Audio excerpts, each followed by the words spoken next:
expected to make it. So Logical Raptors fanatic. shoot trying to miss. Like every shot Logical Raptors fanatic. try to make it. So I was gonna act surprised. A fun guy. Obviously, Logical Raptors fanatic. love the game of basketball. I mean, it's just more questions you have to ask me in order for me to tell you about. Logical Raptors fanatic. I just can't give you a whole spiel. I don't even know where you're sitting at.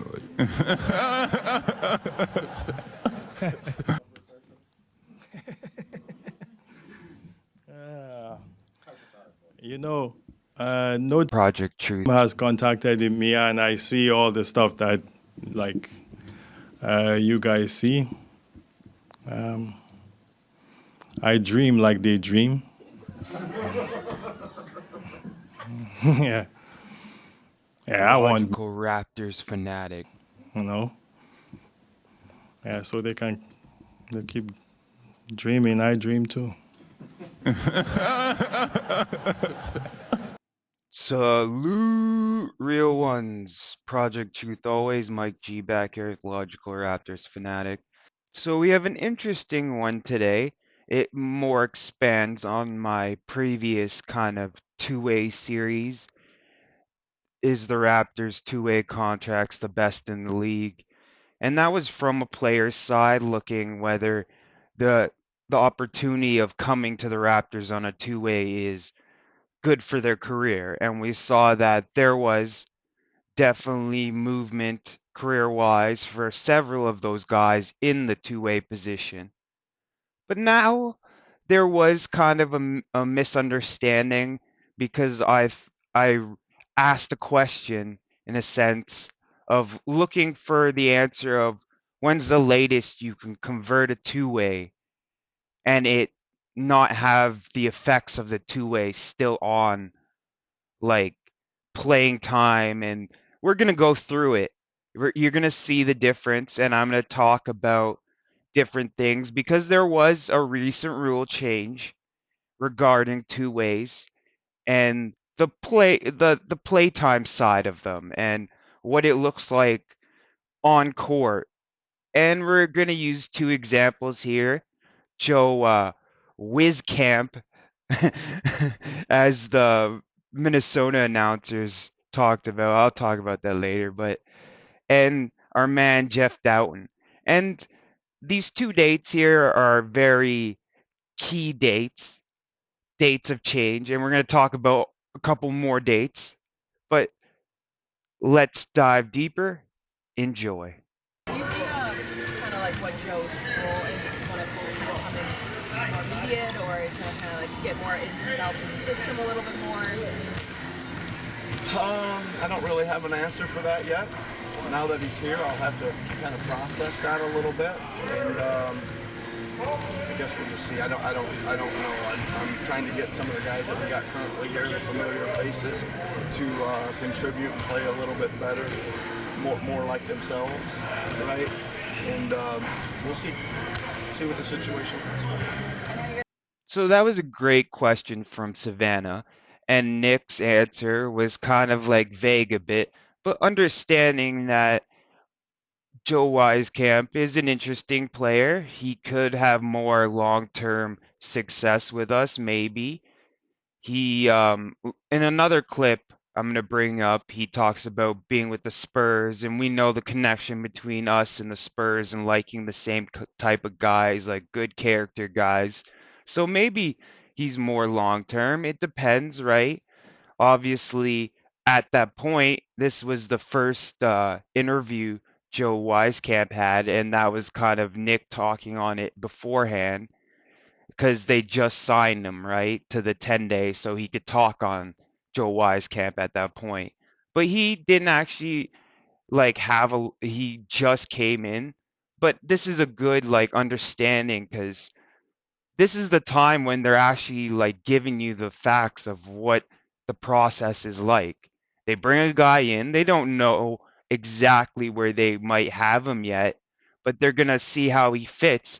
And if he fits like better than other things that we're looking at, then maybe he becomes an option later on.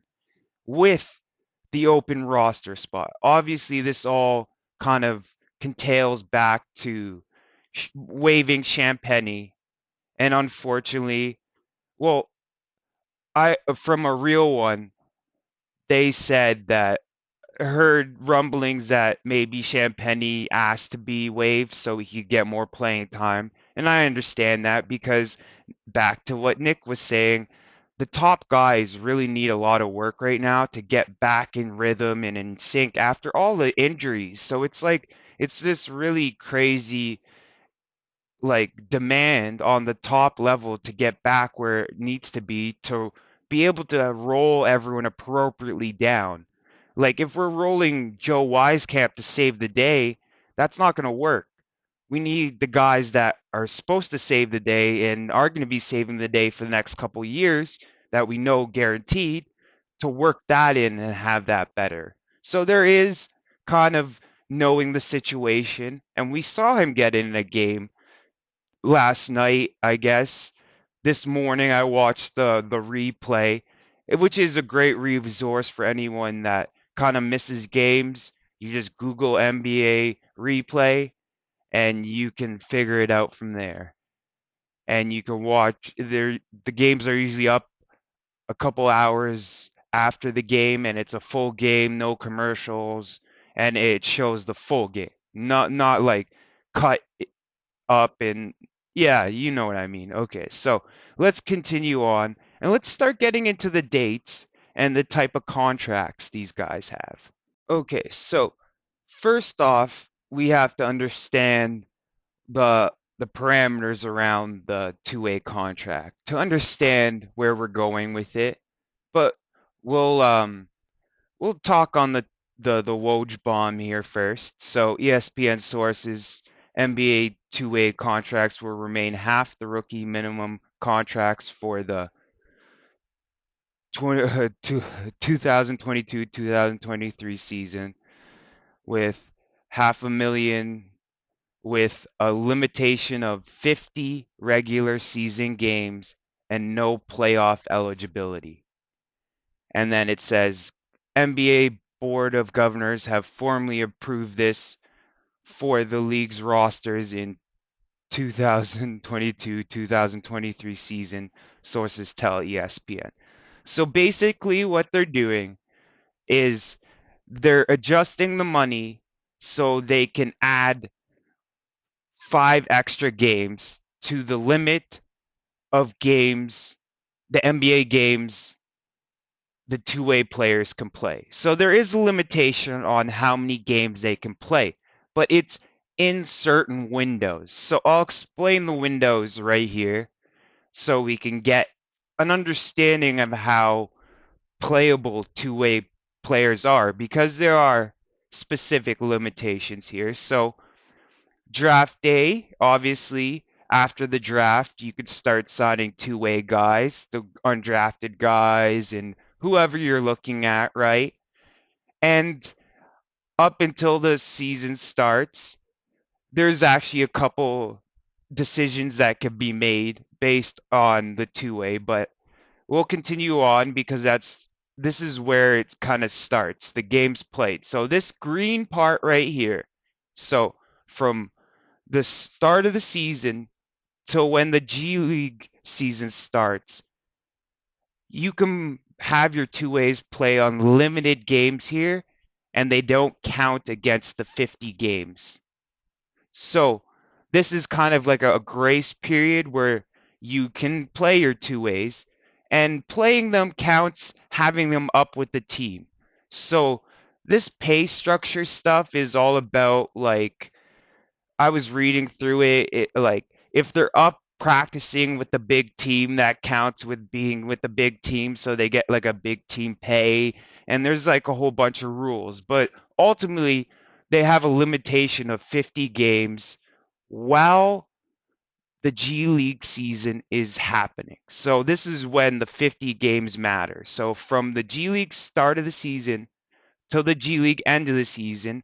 And I'm not even like this is just the basic regular season. So if you want them to continue in the playoffs, I think you have to keep them on the two-way in order for them to play in the playoffs. I don't know how crazy that gets. I mean the G League playoffs. This is the big team playoffs, which I'll explain in a second. But so the 50 games, it's between these two dates. So November 4th and March 25th. They have a limitation of 50 games. And we'll go through these dates, but I'm just going to round it out here. So then there's another grace period. So after the G League season ends, there's a couple more days before the NBA season ends, and they can play unlimited games. So even if they're maxed out and play 50 NBA games here, once the G League season ends, they can play some more NBA. So they can go back up with the NBA team. But, but, but, if they're still on the two-way contract at the end of the season, this is what it looks like. No playoff eligibility. So that means they cannot go on the road and practice. They do not go to games. They do not sit on the bench. But they are still allowed to practice at home. That's the only thing they're allowed to do on the two ways regarding playoffs and being at the facility. There's specific rules about all this stuff and how much they have to get paid for being at the arena. It's all like CBA stuff, right? Like union stuff. Everyone has union stuff in their job and stuff. So we're gonna talk about the other mechanics in this now that we've understood kind of the differences in between a two-way and kind of a regular contract. There's a set number of games that you can play during the season when there's the G League season going on, and no playoffs, right? And the first day is January 5th, and it's the first day that you could sign Exhibit 10 contracts, aka 10 days, and you need a roster spot for that, right? So waiving Champagny opens up the options to sign Joe Wieskamp. We signed him January 6th, but we could have got him January 5th. And there's another date, January 10th, that comes up. And it's sort of in tandem with January 5th, kind of, because Champagny had a contract for whatever, what it was like 6 this year, then 1.7 next year, maybe, I think. I can't remember the exact numbers, but that was the full amount that became guaranteed on January 10th. So obviously we waived them before this date, before that money became permanent on the books. So now I think we only get a cap hit of 300,000 for waiving them instead of after this date where we'd have a full hit of 1.7 for waiving them. So waiving people before this date saves money, right? But after this date, all minimum and standard NBA contracts become guaranteed. The money's locked in. To waive it, you have to eat the money, right? So January 5th is kind of like weirdly in tandem with that because you waive guys before January 10th, and January 5th you could start signing guys that you want to kind of test out and see, right? So, but then there's another kind of interesting day 10 days after. So it's like you get one 10-day contract and then January 15th hits. And that's actually an important date for a couple of factors, but we'll go into the two-way part first, and then I'll talk on the other things that are happening that day. So January 15th is the last day of signing two-way contracts. So January 15th is the last day in the season. So end of July to January 15th that you could sign players to two ways.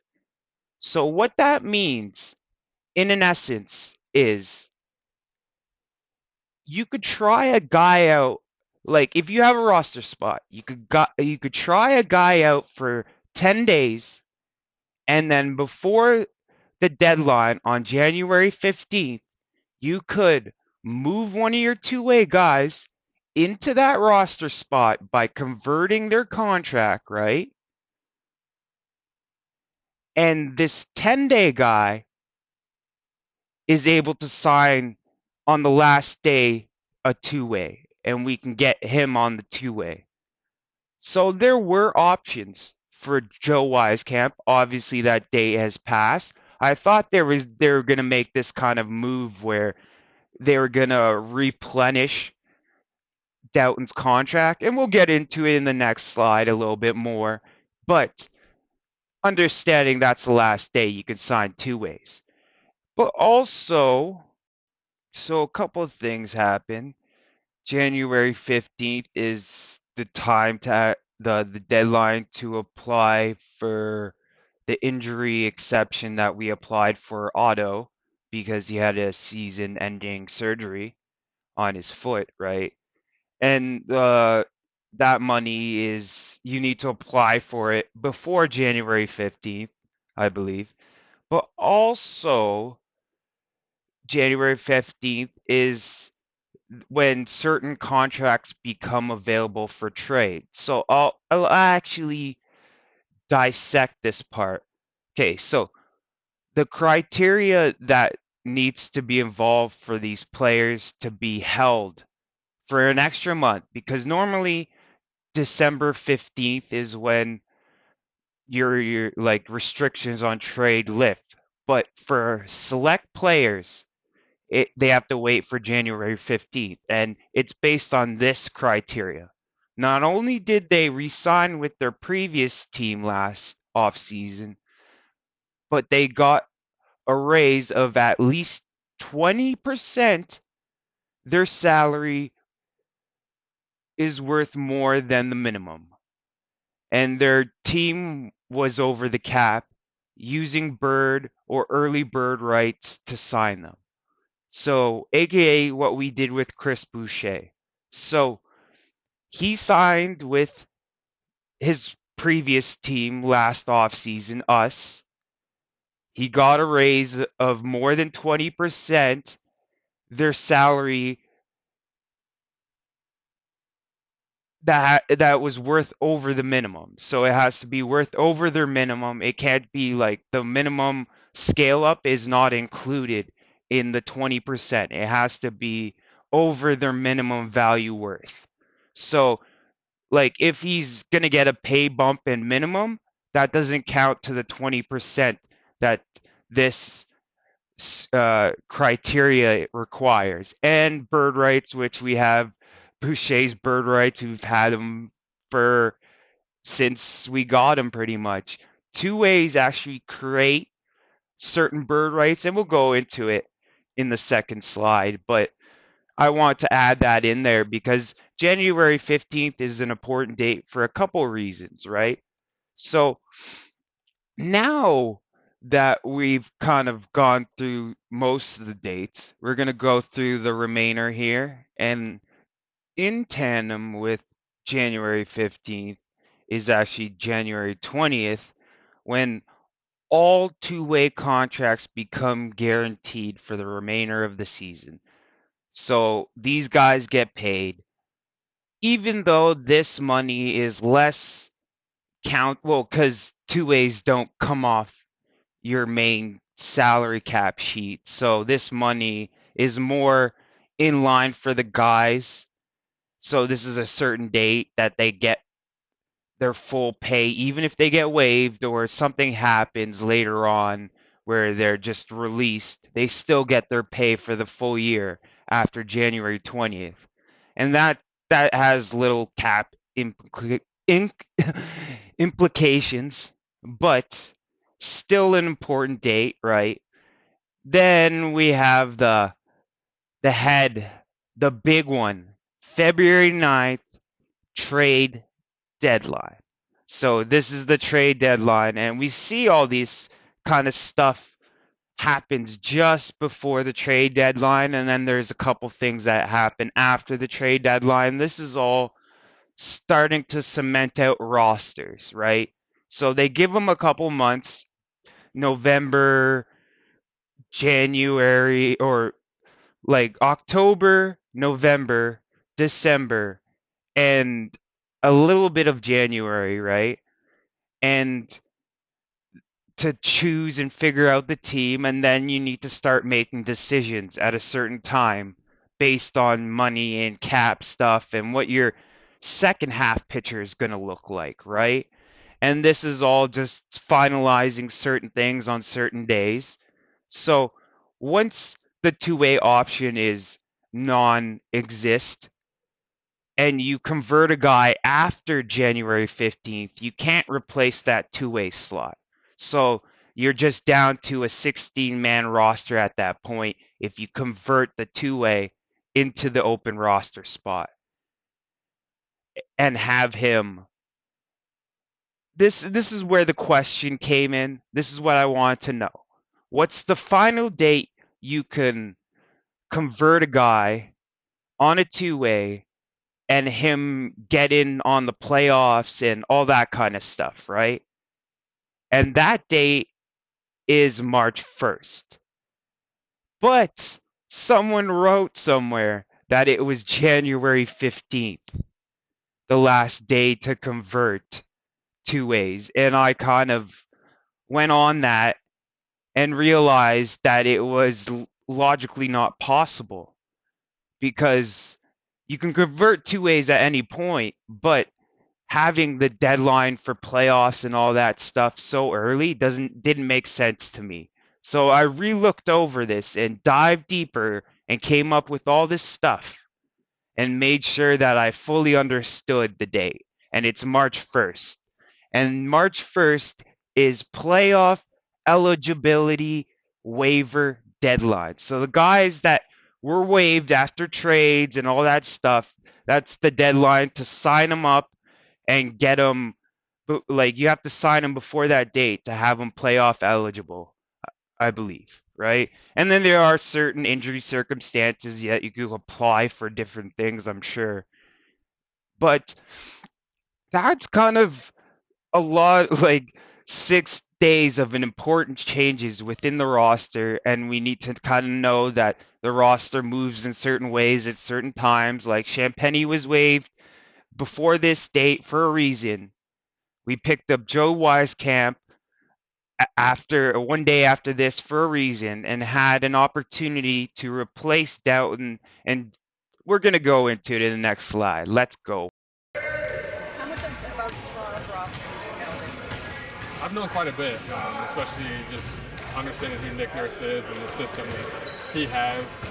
A lot of long athletic wings, which kind of fits my, my build as well. Just being able to shoot, I think, can open up the floor a little bit for some of these guys. So that's just what I hope to come in and contribute. You mentioned Nick Nurse, the Iowa connection. How much do you know about him? Is he a legend? He is a little bit for sure. It's really cool to know that he's another guy from Iowa and from the Midwest. I'm sure the team has been welcoming so far, but has there been any guy in particular that's kind of showing you the ropes a little bit so far? They've all been really nice. I got in late last night, so this is kind of the first time I've met the guys, but Malachi's been great. I just was talking to him after practice, just trying to learn a little bit about, the system, the coaches, just how they do things around here, and so all the guys have been great so far. Do you have any connections from any of the guys from college or AAU or anything like that? I played with Thad and Wancho in San Antonio for a little bit last year, so I had met those guys. So that was Joe Wieskamp talking about what he knows about the team and stuff, and Nick, and he touched on knowing Nick's system. Like this system isn't new in a sense of what he wants done. He uses multiple actions, tries to get shooters free, and makes shots in a sense of what he likes to get done. We went over it right last last episode. I know like it's not my forte explaining basketball systems. I need to develop that out more, but we're all developing in our own different ways, and that's a way I'm developing. I'm better at this contract stuff, as you can tell. But then also we heard the Iowa stuff, obviously, but then he went on to say if he had any previous connections with other players, and he actually played with Thad and Juancho in San Antonio last year, which is interesting. How we get Thad first. Juancho comes too, and then now we're trying out Joe Wieskamp. It's like players knowing each other and maybe saying, "Hey, this is a guy that might be able to do some stuff," and like trusting your player's word. It's word of mouth from players that that you know understand what you're going for, and you can trust that they know what they're talking about. And bring in maybe Thad's talking on Juancho, and the Spain pipeline was in work too on Juancho. And you know what I mean? It all culminates. It's all good stuff in a sense of bringing in the right guys that understand things. And you can understand from his answers that he's very on point. He understands his role here. He understands what we're trying to do fit wise and scheme wise in a sense of long, athletic, like rangy athletic guys, right? And he fits into that system with his shooting, and he needs to make shooting the priority of how he gets in. And we saw him hit a nice bucket when he got some time in the Wolves game.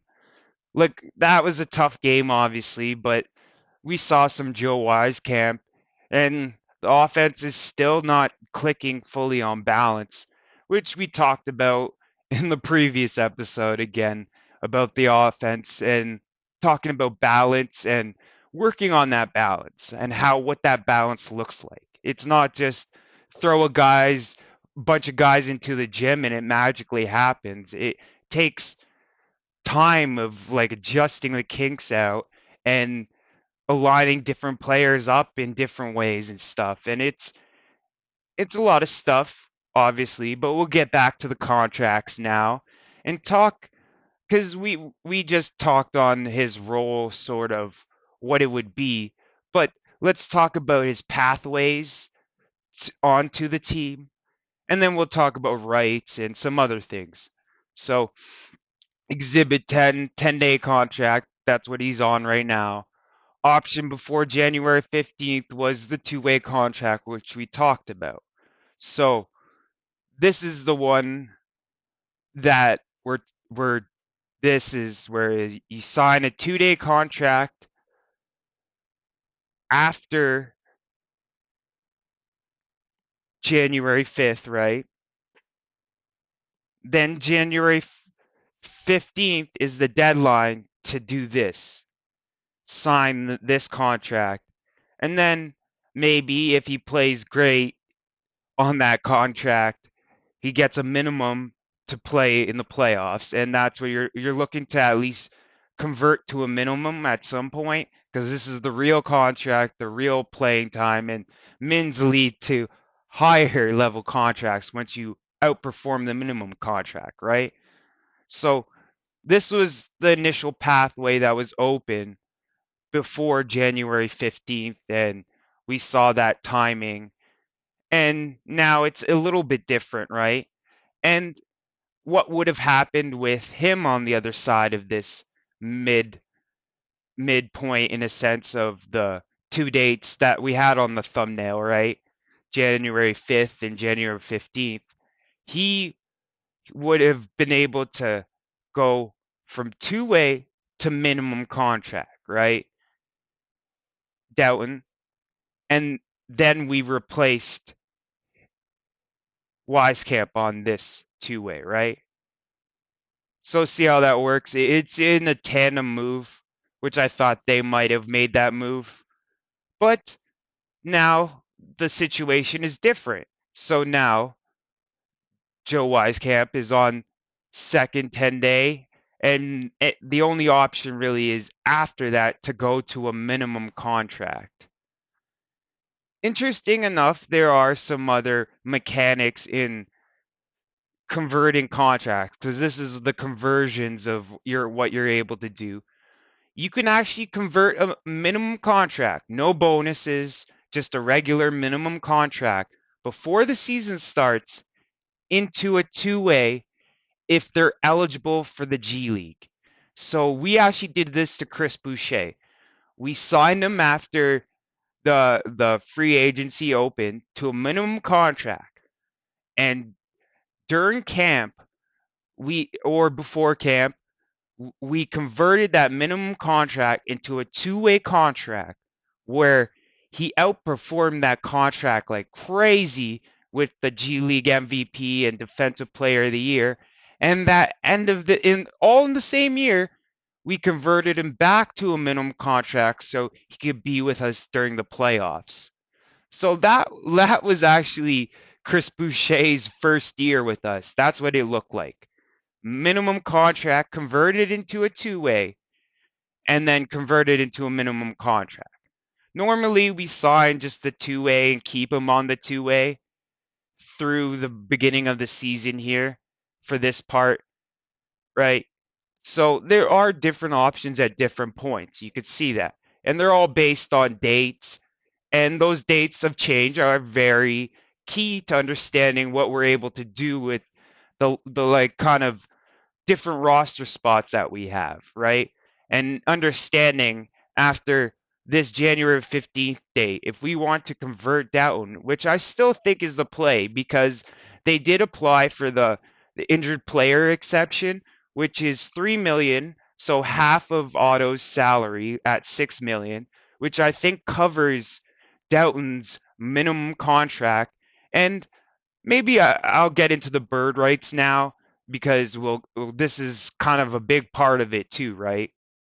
So I have something here that I'm gonna read, but before I do that, I want to make the statement that I understand that there are different types of bird rights, and I do want to get into it in a different video, but I haven't already, so I'm not gonna really dive into there's like a weird mechanic with the rights and two ways, but I'm gonna give you the most basic, I guess, summary of what rights are occurred in different.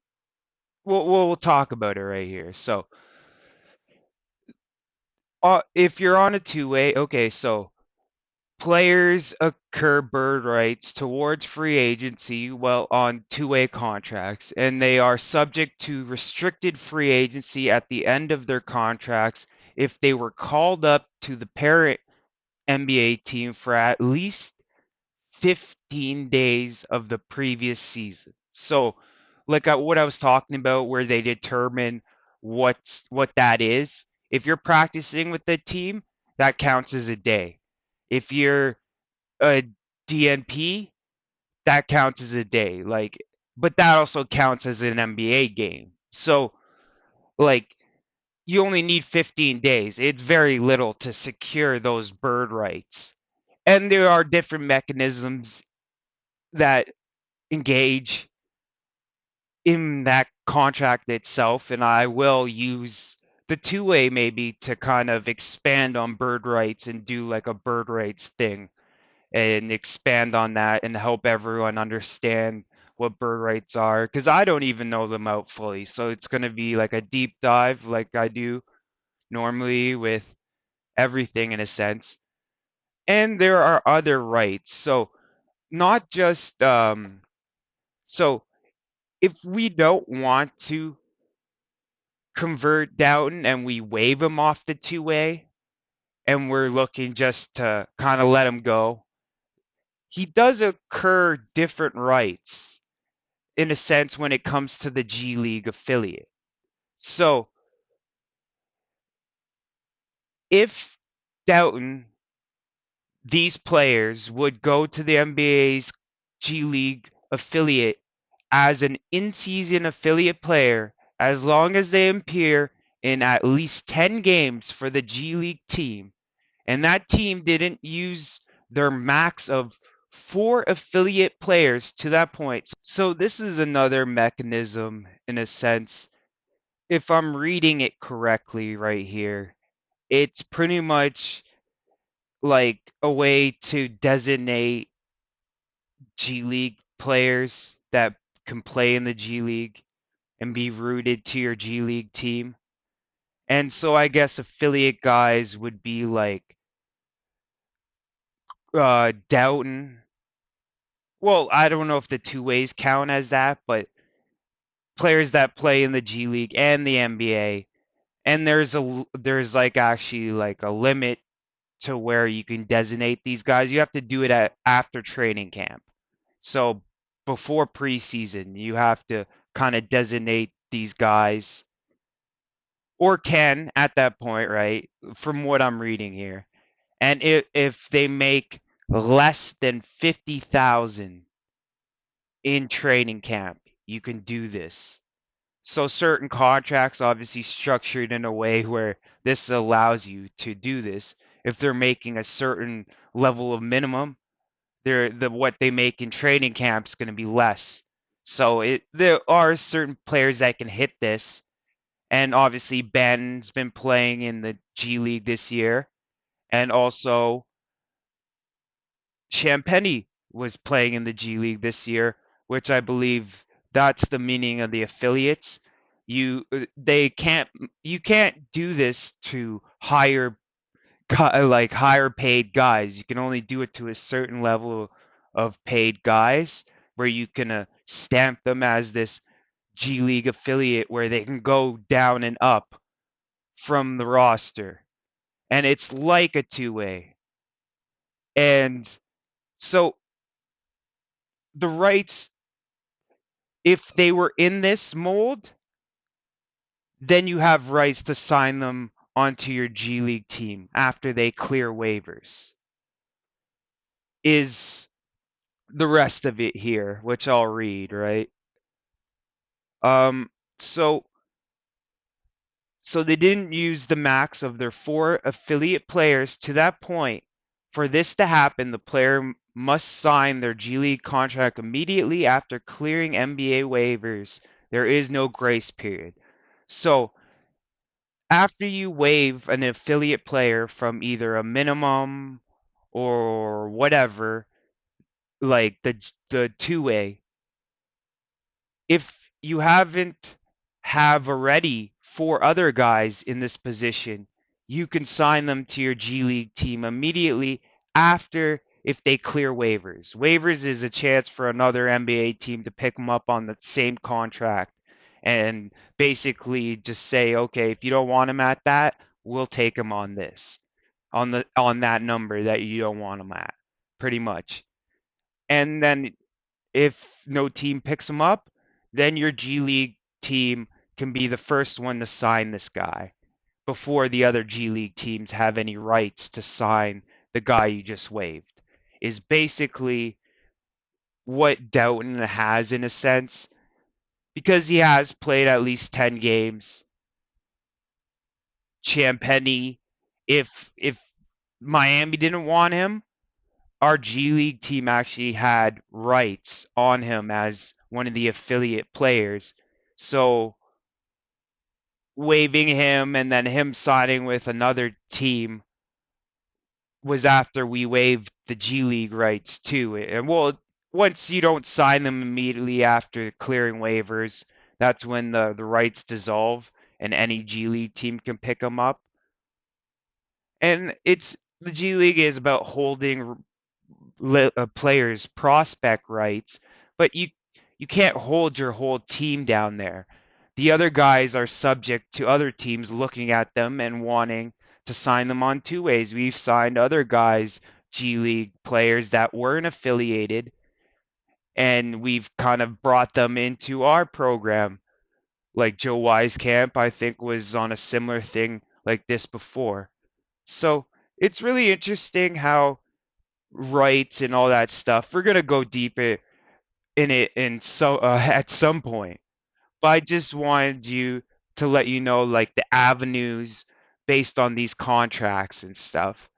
And I have a little bit more here to talk about.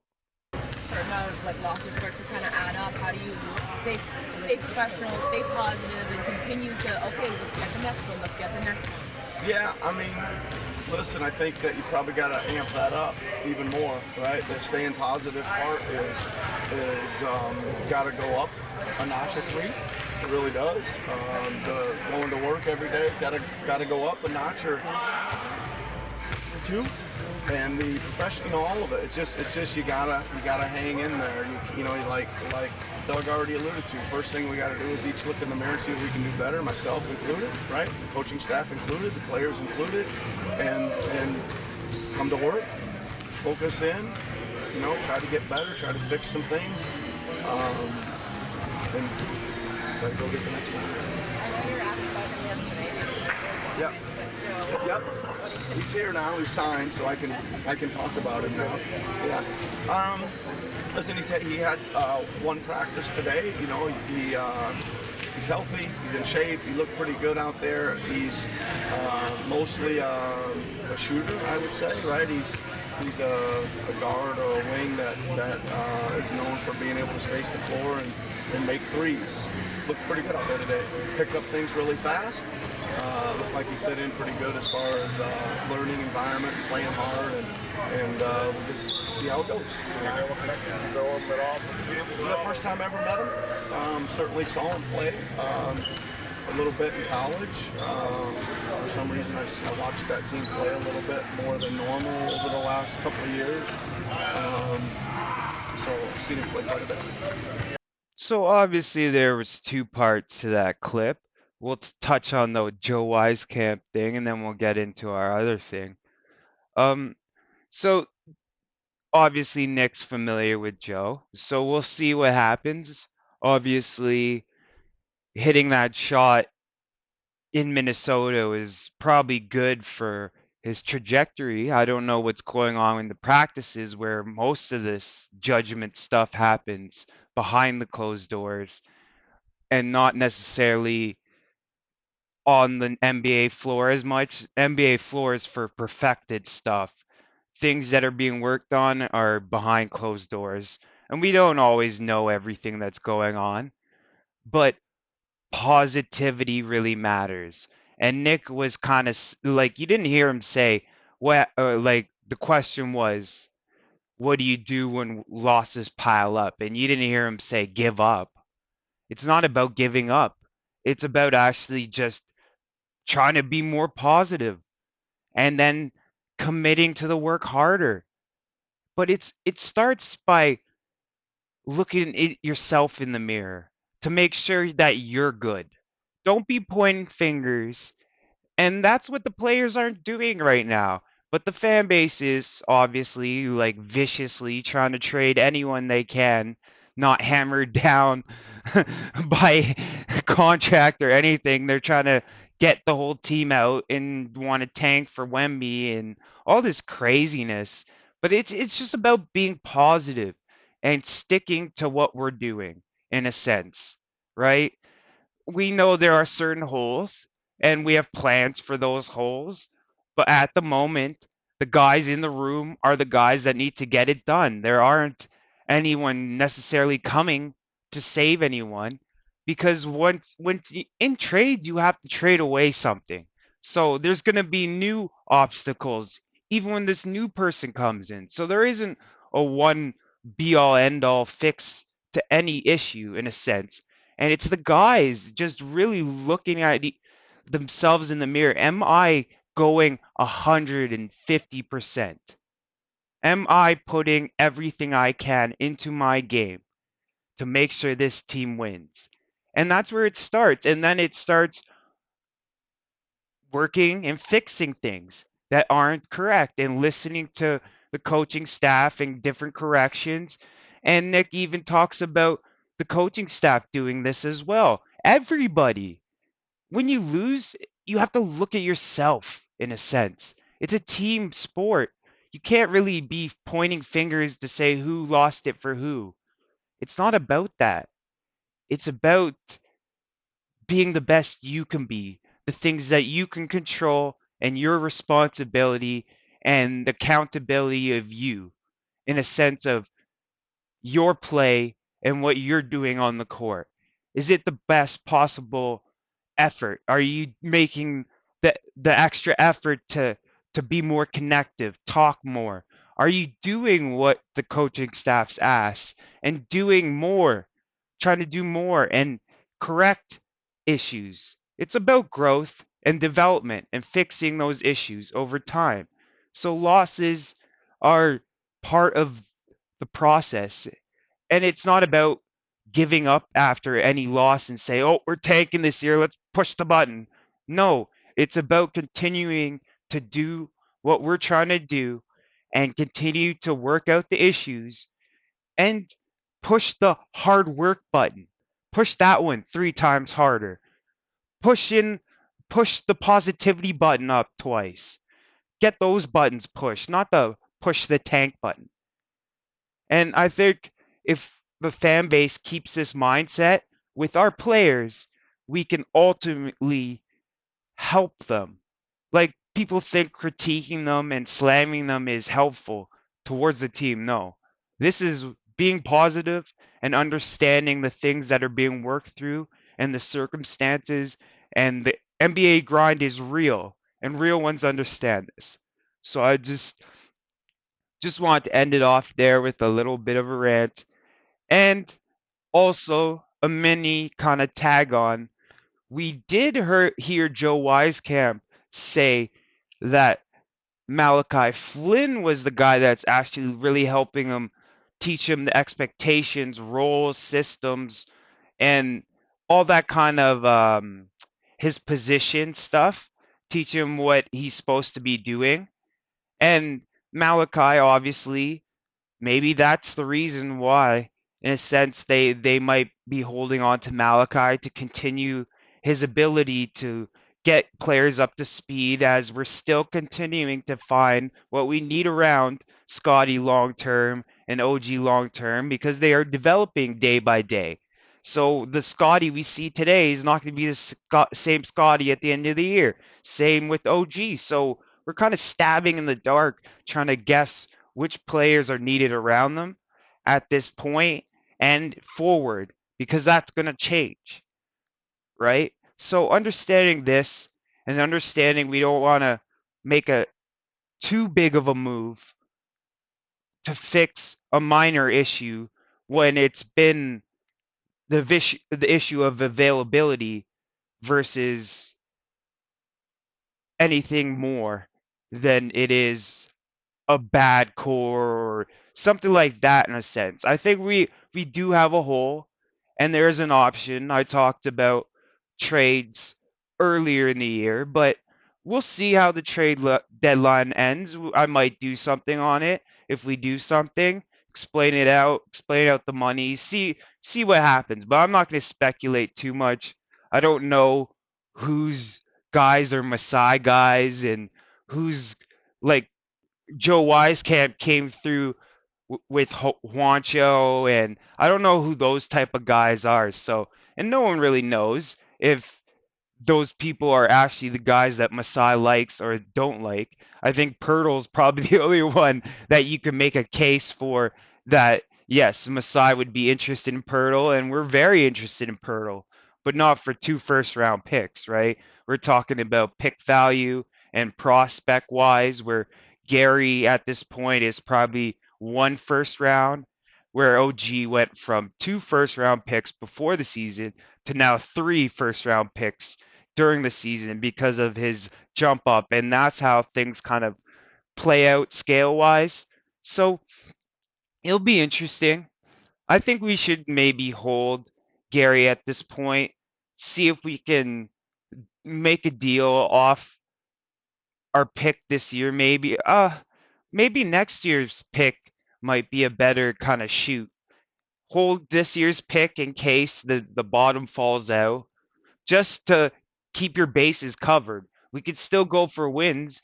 And if we get the 10th place, like I said in my one of my live streams, 10th place is still 10th drafting spot. So play in, even if you get rumped out of the play in, you still get a high pick in the lottery.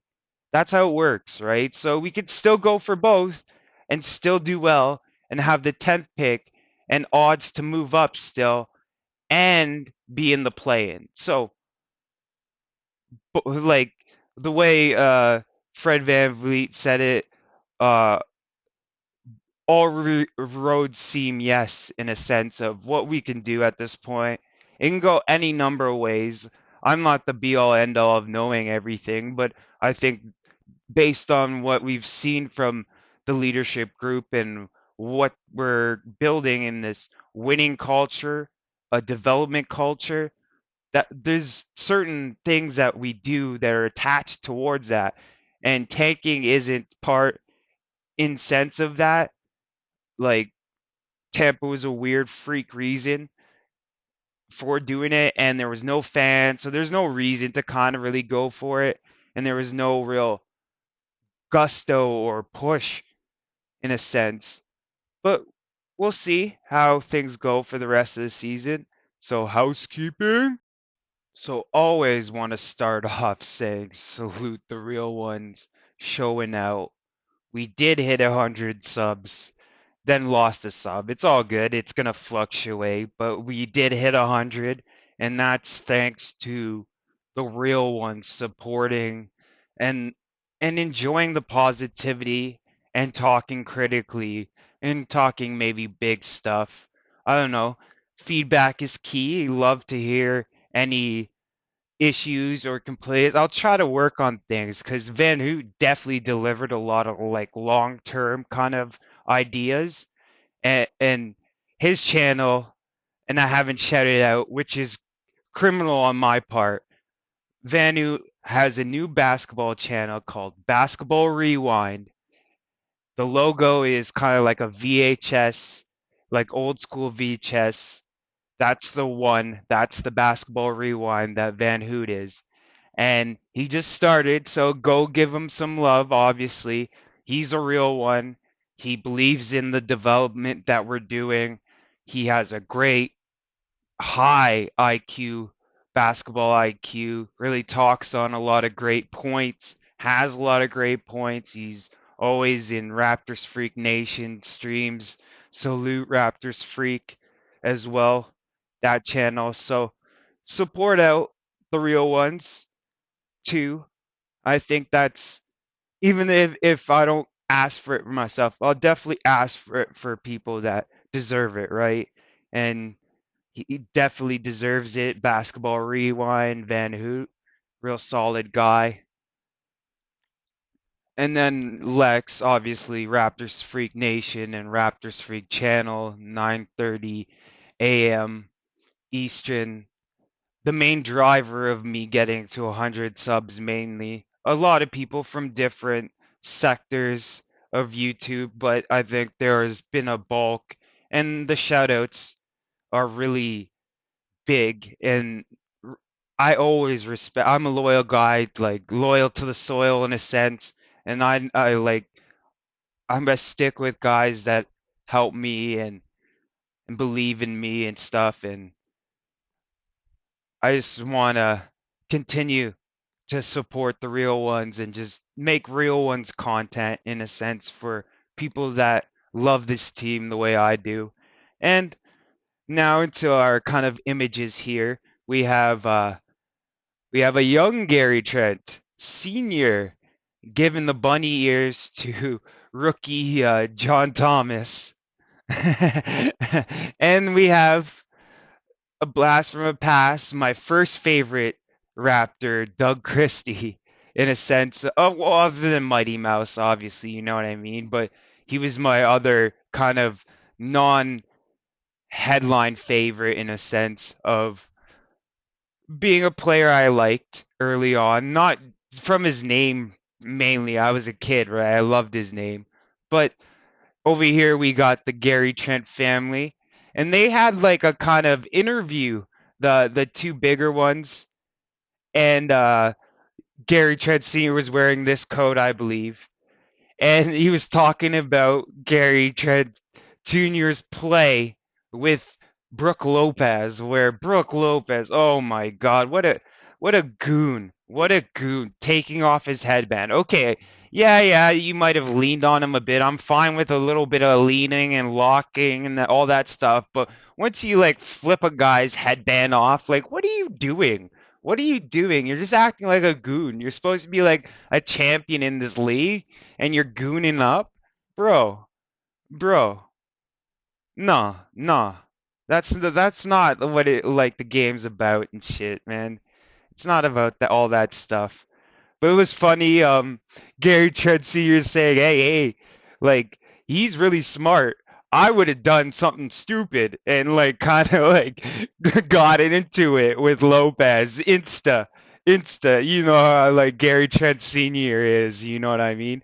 But he's saying his son's smart and maybe smarter than he is for not engaging and wanting to win the game more than fight the guy, right? That's what it's about. And does he actually want to win the game? Because fighting's against winning the game, right? And it was a tight one against the Bucks, and they were on their heels a bit because we were pushing the momentum and we were coming back at that point. You know what I mean? So like I respect Gary Trent Jr. for having like a laser mindset on the game and just being locked in for real. Respect. And then that's some good stuff, and I think it'll be interesting to see how everything plays out.